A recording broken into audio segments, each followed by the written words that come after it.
Sairam. Now today we'll be proceeding with the next part of our lesson number 4, that is Economic Development Part 3. In Part 2 we have learnt about the different 5 years plans and the various schemes that were implemented in those 5 years plan. So let's proceed with the next part of our lesson. So as we have seen that various 5-year plan was set up, and so accordingly 14 banks were nationalized. Now why was the nationalization of banks necessary, children? So during the tenure of Pandit Jawaharlal Nehru and Lal Bahadur Shastri, banking was a monopoly of the private sector. So as a result, whatever would be the income that would come was being concentrated into the hands of the private sectors. And so these banks, they represented different industrial groups. So these banks, they represented various industrial groups, and the directors of these banks, they were working towards the development of the industrial sector. So the other part of the other half of the society was not benefited because of that, and only the profit was increased in the industrial sector. So in order to stop this, the government took a decision of nationalization of bank, and so the Imperial Bank was nationalized in 1955 and it got converted into State Bank of India. You all must be aware about the State Bank of India, right? We have various branches of State Bank of India. So this bank opened several branches all over the country, and in a short while played a major role in the development of the country. As we are talking about nationalization, let's have a look at the background of nationalization. Now after independence, India adopted mixed economy, right? So we have learnt about what is a mixed economy, capitalist and socialist. So mixed economy would be benefited to both private as well as the public sector. And so nationalization of banks were essential to cover the deficits if they occurred while implementing different schemes. So why was nationalization necessary? In order to cover the deficits or any problems aroused while implementing various schemes. So this nationalization of the banks would prove to be of great importance, and whatever would be the profit of this bank would come into the government treasury. So once they are nationalized, whatever would be the profit earned by this bank, it would come into the government treasury, and which would further be helpful for the economic development and upliftment of the country, and also it would be equally distributed among all sections of the society. Now along with the policy of developing small industries and pharmaceutical industries also had to be implemented. So along with this policy of along with the nationalization of bank, there were also policy to be implemented for the development of the small scale industries and also the pharmaceutical industries. So Lal Bahadur Shastri, he undertook the experiment of Green Revolution in order to overcome food shortages and droughts. So he concentrated more on the agricultural sector. We have learnt about what is a Green Revolution in our previous lesson, right? So he concentrated more on the agricultural sector, and he took the experiment of Green Revolution in order to overcome the shortage of food and droughts. Now during the tenure of Prime Minister Indira Gandhi, Congress Forum for Socialist Action, a group in the Congress party, it was inspired by socialist ideas, and it made a demand for nationalization of commercial banks. So socialist ideas wherein more concentration would be in the public welfare or social welfare of the country. So they demanded for the nationalization of commercial banks, and even the Communist Party also supported this demand of nationalization of commercial banks. So accordingly, a 20-point program was set up.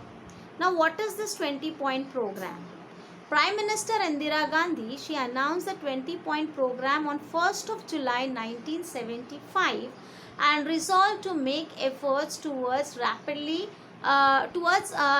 becoming a developed nation. So in order to make our country a developed country rapidly, she had made provisions in this 20-point program.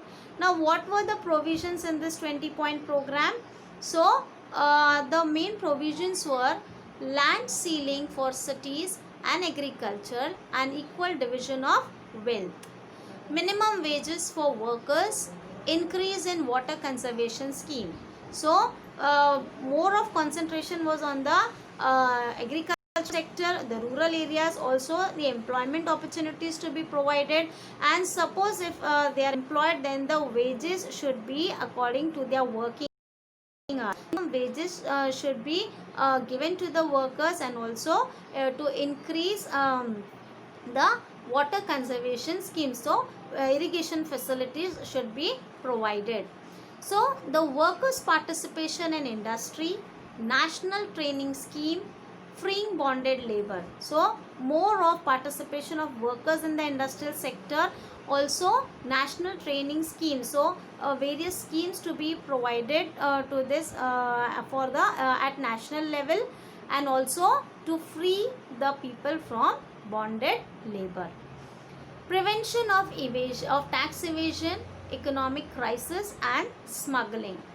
Regulation of prices of basic necessities, improvements in the public distribution system. So more of improvement should be brought about into the public distribution, maybe in case of health facilities, education facilities, or also the income should be equally distributed to all the sections of the society.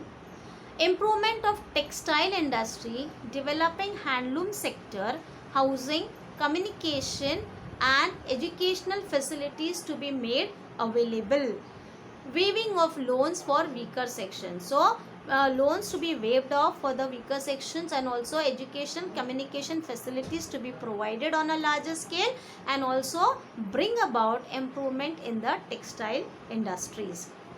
Now when we talk about textile industries, children, there were certain issues related to the workers of this textile industries.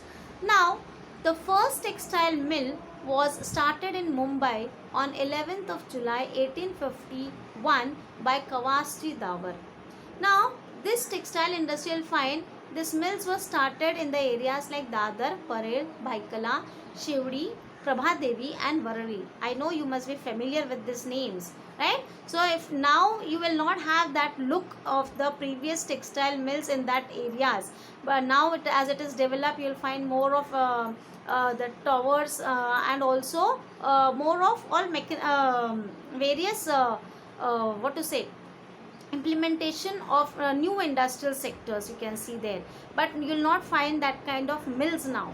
So in this you'll find this part, because as there were various textile mills there, you'll find that there were this area was known as Girangaon. Giran in Hindi or in Marathi means mills. So Girangaon, or a town of mills, this area was known as town of mills.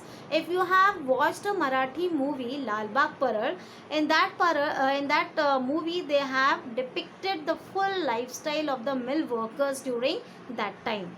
Okay, so if you get time, please do watch the movie, children. In 1980s, the increasing unrest among the workers was due to the economic conditions in other section. So why was there unrest among the workers? Because the people working in the other sectors, they were getting lots of benefits as compared to the workers working in the mills. So in some industries, the wages of the workers were increasing. So as we see in other industrial sectors, the wages of the workers were increasing, as in case of mill workers it was not happening so. And so they were also getting more amounts as bonus, more facilities than the mill workers. So more amount was being given as bonus, and also facilities and incentives were provided to the mill workers. So with this, the mill workers, they thought of going on strike. So the Chief Minister of Maharashtra, that time Barrister A.R. Antule, he set up a committee to solve these issues of the workers. and later Baba Saheb Bhosle, he became the chief minister of Maharashtra state, and he was fixed to the law that according to the law he would just talk to the Rashtriya Mill Mazdoor Sangh.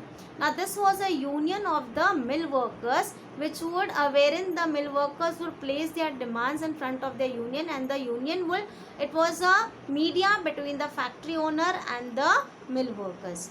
So Dr. Datta Samant demanded that law be revoked. So he said that we would directly want to talk with the owner. So let that law be revoked. And so it was the workers went on strike, and they received help from their native villages also. So as it was not difficult for them to help, as they set up departmental committees and distributed food grains, and assistance in the form of funds were also being given to this families or the mill owners who went on strike, mill workers who went on strike. The left parties supported the strike. As the strike dragged on, efforts were made to split the striking workers' ranks. So now this strike went on increasing. So even the mill owners also, they thought of dividing or to splitting this workers in order to break their unity among the workers. So as the strike completed for 6 months, then the central government ignored. It did not pay any heed to it, did not pay any attention. In Diwali of 1981, the workers expected to get a bonus of 20%. But the Rashtriya Mill Mazdoor Sangh, which was negotiating with the employers, agreed upon 8 to 17%.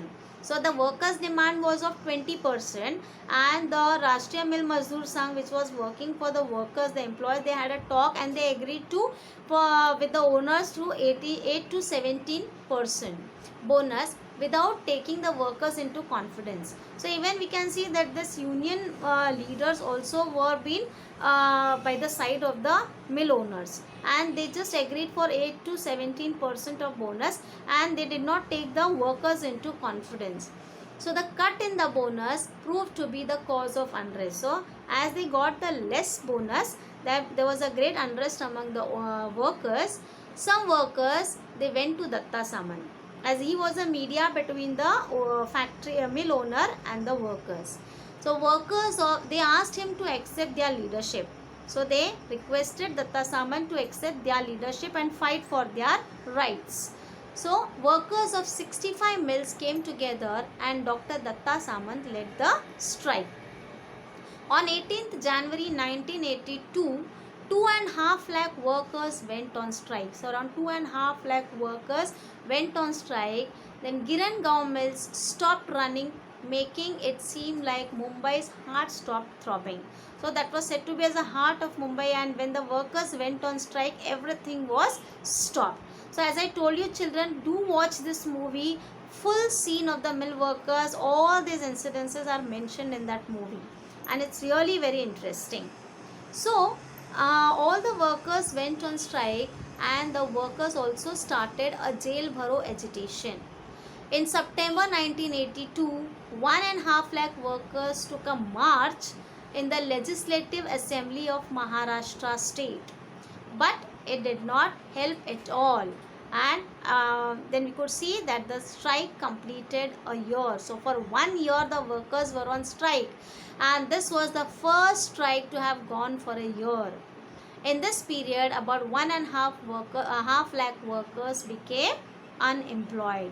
So many, so because of this, they have lost their jobs. Many became unemployed. So as polyester had come into greater demand than cotton cloth, the sale of milk cloth had already got affected. So when we see textile mills, more of cotton cloth would be made. So polyester was in demand. So it affected the production of the cotton, and so the mills moved from from Mumbai to Surat in Gujarat. So this mills was shifted, they moved from Mumbai to Surat in Gujarat, and then the central government nationalized 13 textile mills. An appointment of arbitrators did not help to resolve the issues. So there was no issues could be resolved, but then the textile mills in Mumbai were completely stopped and they were shifted to Surat in Gujarat. So children, today we have learnt about the nationalization of banks and the issues of the mill workers, right? How they struggle for their rights. So we'll finish or we'll proceed with the next part of our lesson in our next class. So we'll stop for here today. Thank you.